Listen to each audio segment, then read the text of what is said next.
They say that life is a journey, but I believe it's better described as life is an adventure. Because just like an adventure in life, it's going to be defined by the challenges that we overcome. In life, sometimes our challenges are simple.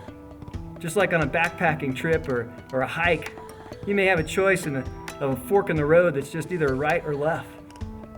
Sometimes there's some obstacles that come across, and we have to maneuver a little bit different and make some other choices to challenge ourselves and risk and go over those obstacles. As we adventure through life, though, and as we're on an adventure like climbing right here, sometimes it can be overwhelming.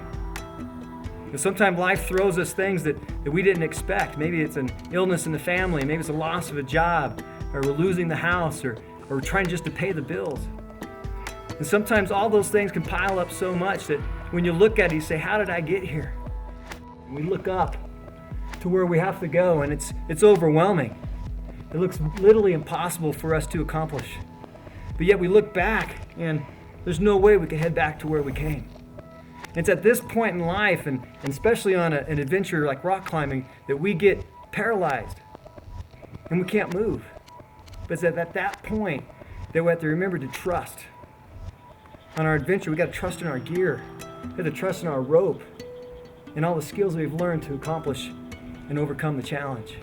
And when life is overwhelming, that's exactly what we have to do, is trust in the knowledge that God is there. He says He'll never leave us nor forsake us. He says, stand strong, take courage, trust me. You can do all things through me. So if you're overwhelmed right now, if you're in a spot where you feel almost paralyzed, this is your chance to step out in faith and trust God.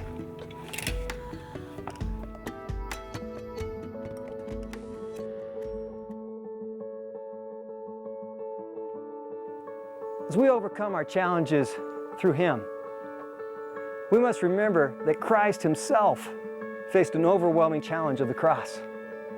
In fact, it says the night before He was crucified, He prayed and asked God if there was any other way, let it be known. But then He also said, if not, Thy will be done. As we get ready to take communion, the elements that represents Christ's sacrifice on the cross for us, the bread representing His body broken and the juice representing the blood shed for our sins. Let's remember that it's through Him that all things are possible.